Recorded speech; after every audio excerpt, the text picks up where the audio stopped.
সবাইকে শুভেচ্ছা জানিয়ে শুরু করছি আরবি ভাষা শেখার একদম নতুন একটি ভিডিও। এই ভিডিওটি তাদের জন্য যারা আরব দেশগুলোতে নতুন এসেছেন বা আসতে যাচ্ছেন। কাজের ক্ষেত্রে তাদের জন্য আরবি ভাষা শেখাটা খুবই গুরুত্বপূর্ণ। তাই খুব সহজে ও খুব দ্রুত আরবি ভাষায় কথা বলতে ভিডিওটি শেষ পর্যন্ত দেখুন। ভিডিওটি ভালো লাগলে চ্যানেলটি সাবস্ক্রাইব করে আমাদের সাথেই থাকুন। তার একজন কর্মচারী লাগবে। এর আরবি বাক্যটি হবে হুয়া আবগাওয়াহে দামেল।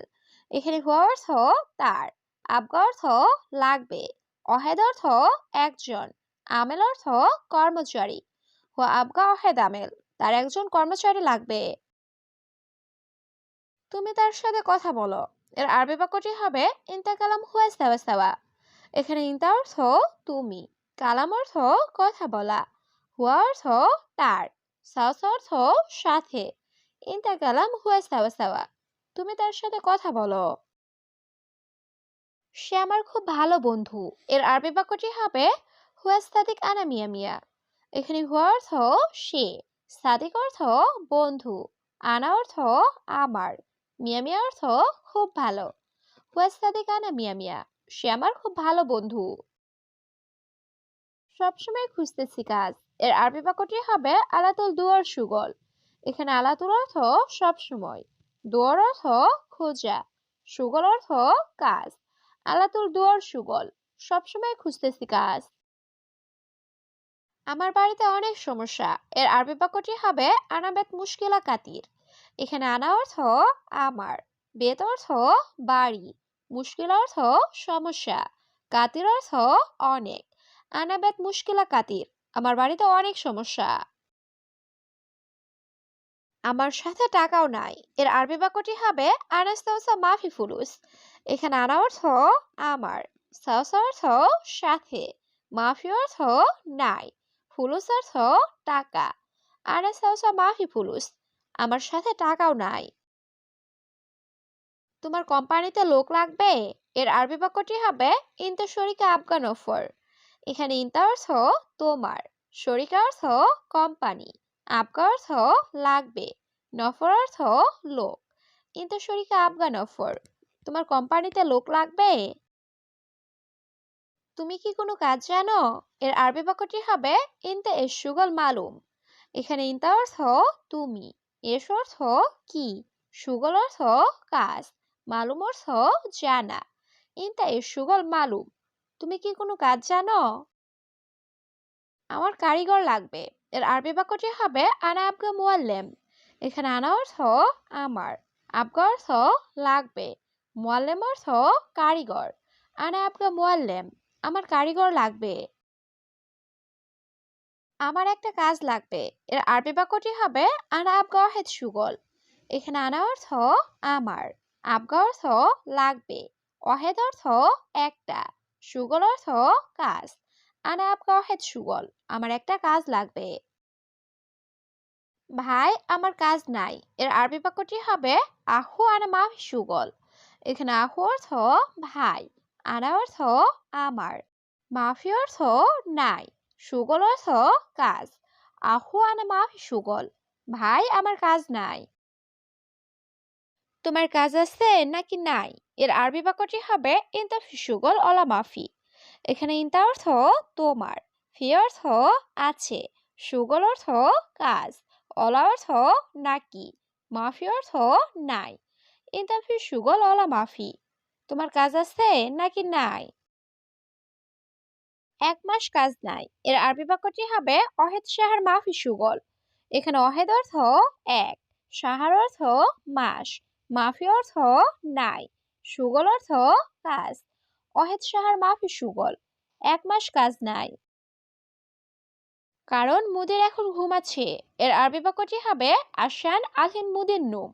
এখানে আশান অর্থ কারণ, আলহিন অর্থ এখন, নুম অর্থ ঘুম। আশান আলহিন মুদির নুম, কারণ মুদির এখন ঘুমাচ্ছে। আপনি যাবেন না কেন। এর আরবি বাক্যটি হবে লেশ আনতা মাফিরো। এখানে লেশ অর্থ কেন, আনতা অর্থ আপনি, রুহ অর্থ যাওয়া, মাফিরো অর্থ না যাওয়া। লেশ আনতা মাফিরো, আপনি যাবেন না কেন। আমি এখন খাচ্ছি। এর আরবি বাক্যটি হবে আলহিন আনা আক্কেল। এখানে আলহিন অর্থ এখন, আনা অর্থ আমি, আক্কেল অর্থ খাওয়া। আলহিন আনা আক্কেল, আমি এখন খাচ্ছি। কাজ বেশি কিন্তু বেতন নাই, এর আরবি বাক্যটি হবে শুগল জিয়াদা লেকিন রাতিব মাফি। এখানে শুগল অর্থ কাজ, জিয়াদা অর্থ বেশি, লেকিন অর্থ কিন্তু, রাতিব অর্থ বেতন, মাফি অর্থ নেই। শুগল জিয়াদা লেকিন রাতিব মাফি, কাজ বেশি কিন্তু বেতন নাই। সম্ভবত মুদি দোকান বন্ধ, এর আরবি বাক্যটি হবে মুমকিন বাকালা সাক্কার। এখানে মুমকিন অর্থ সম্ভবত, বাকাল অর্থ মুদি দোকান, সাক্কার অর্থ বন্ধ। মুমকিন বাকালা সাক্কার, সম্ভবত মুদি দোকান বন্ধ। আপনি খুব ভালো লোক, এর আরবি বাক্যটি হবে আনতা নফর ওয়াজেদ জিন। এখানে আনতা অর্থ আপনি, নফর অর্থ লোক, ওয়াজেদ অর্থ অনেক বা বেশি, জিন অর্থ ভালো।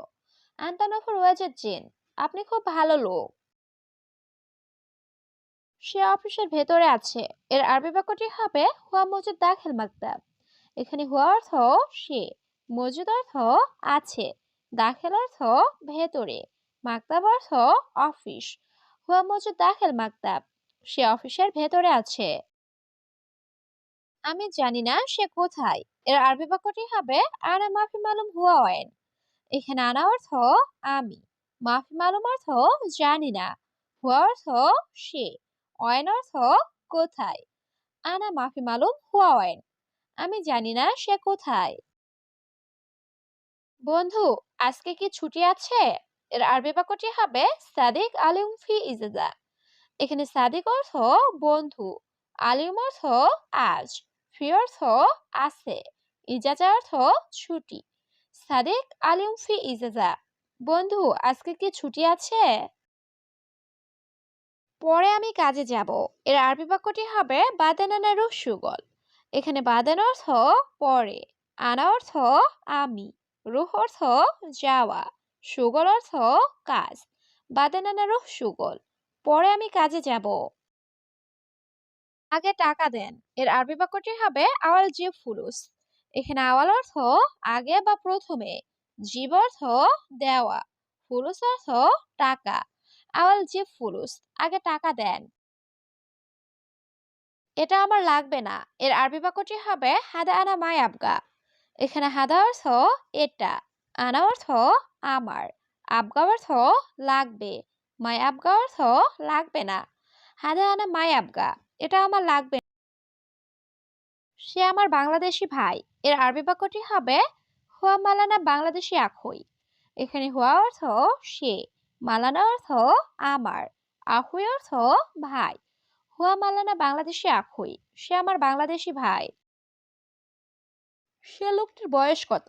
এর আরবি বাক্যটি হবে কাম ওমর হুয়া নফর। এখানে কাম অর্থ কত, উমর অর্থ বয়স, হুয়া অর্থ সে, নফর অর্থ লোক। কাম ওমর হুয়া নফর, সে লোকটির বয়স কত? সব মালামাল গাড়িতে রাখো, এর আরবি বাক্যটি হবে কুলু সামান খালি সাইয়ারা। এখানে কুলু অর্থ সব, সামান অর্থ মালামাল বা জিনিসপত্র, খালি অর্থ রাখা, সাইয়ারা অর্থ গাড়ি। কুল্লু সামান খালি সাইয়ারা, সব মালামাল গাড়িতে রাখো। আমি জানি সে নতুন লোক, এর আরবি বাক্যটি হবে আনা মালুম হুয়া জাদিদ নাফর। এখানে আনা অর্থ আমি, মালুম অর্থ জানা বা বোঝা, হুয়া অর্থ সে, জাদিদ অর্থ নতুন, নফর অর্থ লোক। আনা মালুম হুয়া জাদিদ নাফর, আমি জানি সে নতুন লোক। তোমার কত টাকা লাগবে? এর আরবি বাক্যটি হবে কাম ফুলুস আবগা ইনতা। এখানে কাম অর্থ কত, ফুলুস অর্থ টাকা, আবগা অর্থ লাগবে, ইনতা অর্থ তোমার। কাম ফুলুস আবগা ইনতা, তোমার কত টাকা লাগবে? আমি এটা চাই না, এর আরবি বাক্যটি হবে আনা মাই এবি হাদা। এখানে আনা অর্থ আমি, এবি অর্থ চাওয়া, মাই এবি অর্থ চাই না, হাদা অর্থ এটা। আনা মাই এবি হাদা, আমি এটা চাই না। এটা দূরে নিয়ে যাও, এর আরবি বাক্যটি হবে শিল হাদা বাইত। এখানে শিল অর্থ নেওয়া বা নিয়ে যাওয়া, হাদা অর্থ এটা, বাইদ অর্থ দূরে। শিল হাদা বাইদ, এটা দূরে নিয়ে যাও।